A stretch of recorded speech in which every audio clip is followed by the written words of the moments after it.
Chaos Space Marine players, and that includes myself, are currently in mourning and trying to find workarounds to what happened to our models in the Chaos Space Marine Codex. We have the upcoming Sisters of Battle and Genestealer Cult codexes and potentially a secret Deathwatch release soon. They could be a month apart, they could be a week apart, but you need to understand what I'm talking about in this video because it matters for your models and the rules we play in 10th edition of Warhammer 40,000.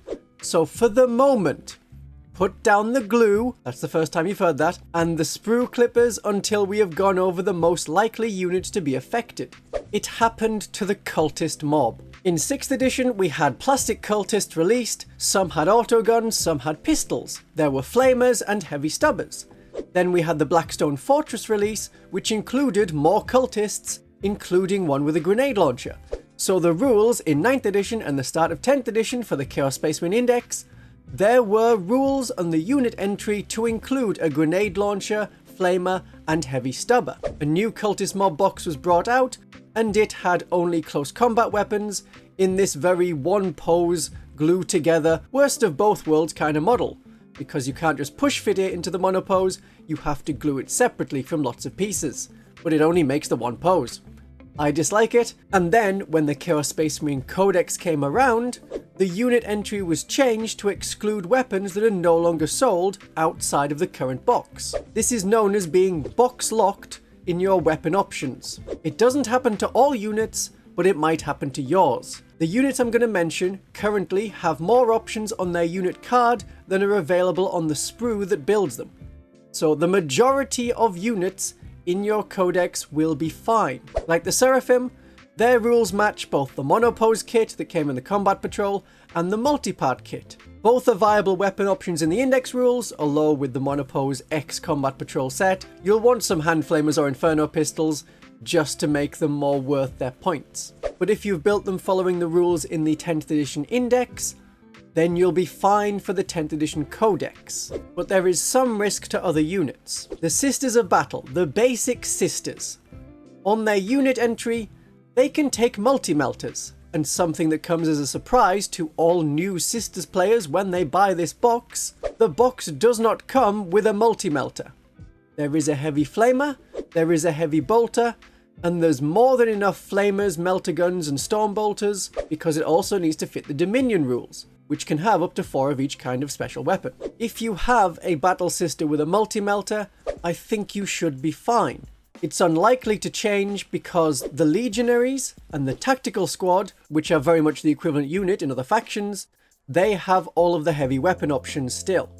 The Tactical Squad box only comes with the missile launcher as a heavy weapon. There is no heavy bolter, there is no las cannon on that sprue, but them along with the plasma cannon and a multi-melter are options for the unit. We don't need to get into the theories of 11th edition and whether or not any kind of Firstborn Marines are still around. They survived to 10th edition and the new Space Marine Codex. Chaos Space Marine Legionaries have parts for a heavy bolter, missile launcher and a chain cannon, but they can also take an autocannon, which is not there on the sprue, but is viable in the index, and it survived into the Chaos Space Marine Codex. So the Sisters of Battle should be fine since it's only the multi-melter that's questionable. A lot of us get that multi-melter from the Retributers box. The box comes with enough for 2 of each heavy weapon. The rules allow you to take 4 heavy flamers, 4 heavy bolters, or 4 multi-melters, and people tend to go for the 4 multi-melters. If not, it's back to the Holy Trinity of some of each. And hopefully we can get stratagems like the Holy Trinity back to support that. Again, if we look at Chaos Space Marines and Space Marines, the Havocs also come with 2 of different kinds of weapons, but you are still allowed a mix of weapons beyond the sprue, including having the entire squad with heavy bolters. The Devastator Marines are much the same as the other equivalent as a many-part power-armored heavy weapon squad. Regardless of what weapons are in the box, you can take multiples of each in the rules, so the Retributers shouldn't be affected. We pray to the Emperor that we will be fine, but if you end up being desperate for melter weapons jumping out of an immolator, which gives you reroll to wound, the current meta follows more closely to my Mechanized Sisters video, and you may wish to consider Dominions instead. Half the shots, because a melter gun is only 1 shot, whereas a multi-melter is 2 shots, but points per model, half the price. The Paragon Warsuits don't have this issue, as each individual model comes with all of the heavy weapon choices for full, which matches their rules. So you have parts with the Paragon Warsuits to build them all with multi-melters, and the rules let you build them all with multi-melters.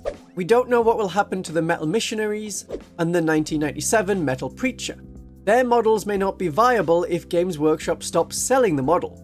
Currently that's not so much of a problem, as most of you won't be able to find the models, but if you were in the middle of kit bashing one with like a shotgun, hold off on that until we see the Codex. It will probably end up being leaked in full. The last 3 have, so you won't have long to wait before I have a video going over what is missing. The Canoness is in a weird position, because she is almost the reverse of box locking. The sprue has loads and loads of weapon options, but the unit rules restrict what we can have with no regard to left and right hands. That one I can't really help you with. 9th edition had this same weird mix, and for 10th edition, they copied and pasted the options over. I expect them to do so again, which is fine, not the worst outcome, but if they don't, then what will happen is the monopose Canoness will not be viable anymore, because there is no Rod of Office in the multi-part Canoness kit. The last place that the monopose Canoness was sold was the old Combat Patrol. That is now gone and no longer available to purchase through Games Workshop, and the new Combat Patrol has the multi-part Canoness. If you did want to try and pick up the old Combat Patrol, check out my affiliates linked in the description. They may have an old Combat Patrol set left. And you get a discount compared to buying it through Games Workshop, which you can't, but if you could, it's at a discount. And using these affiliate links really helps out my channel, so please give them a look for anything else in the future, including the new and upcoming Combat Patrol, if you're considering that, but I'll have a video talking about that soon. So this Canoness, you would have to pick rules that follow a different build.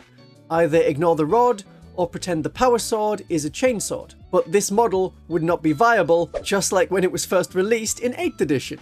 History is doomed to be repeated.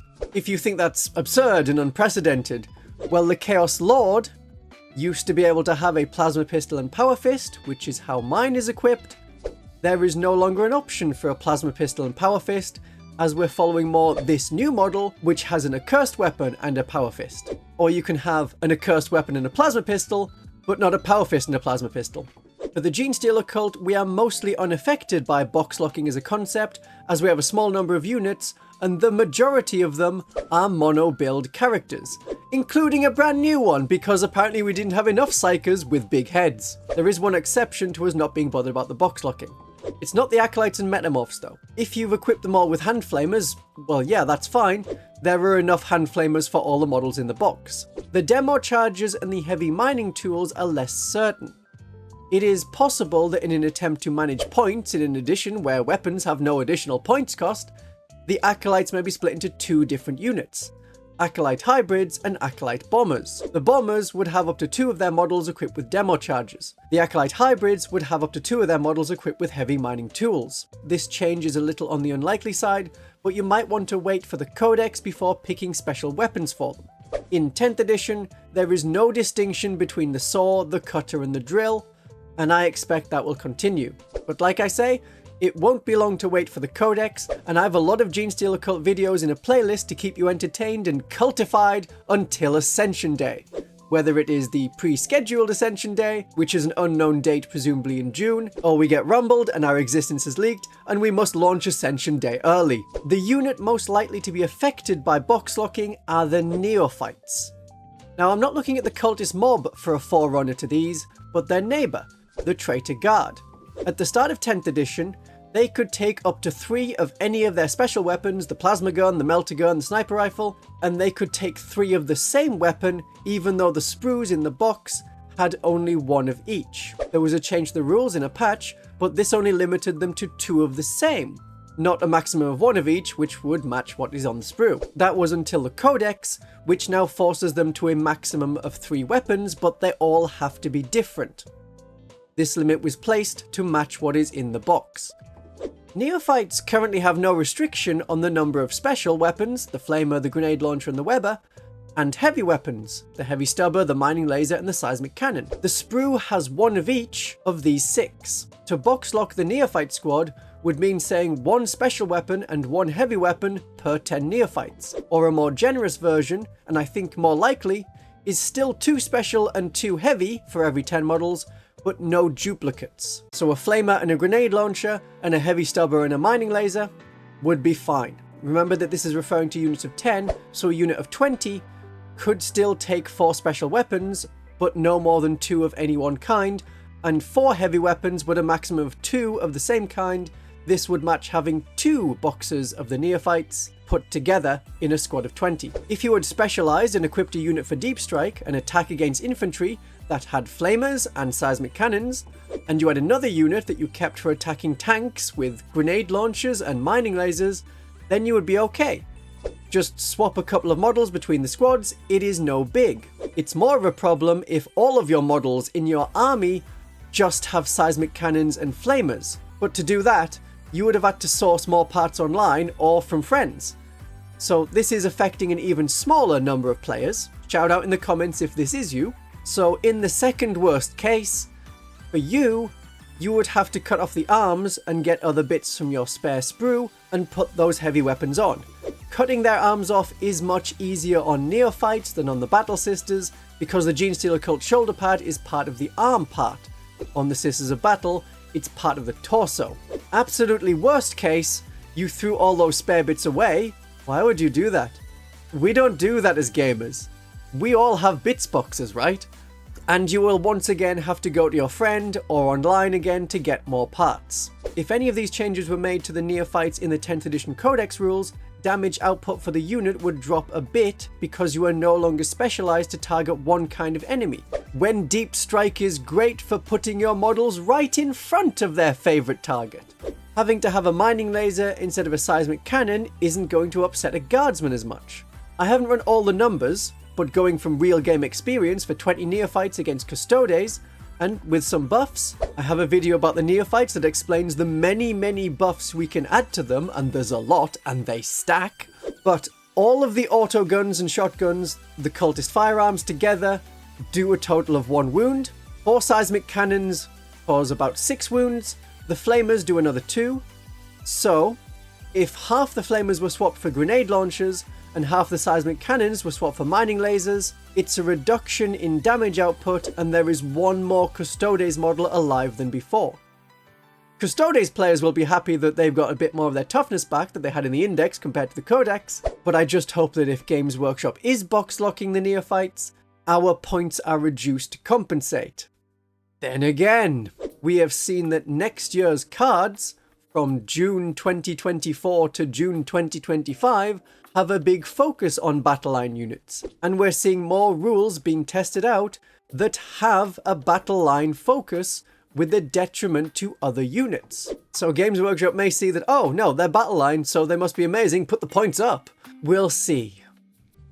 So if you're in the middle of building a unit, perhaps magnetize the special weapons, very hard with the Sisters infantry, as you need to get up under the sculpting on the shoulder pads and the connection points are really small. Or you can wait until the Codex is out, and that should see you through the next 2 years of 40k play, so you can relax once the Codex is out.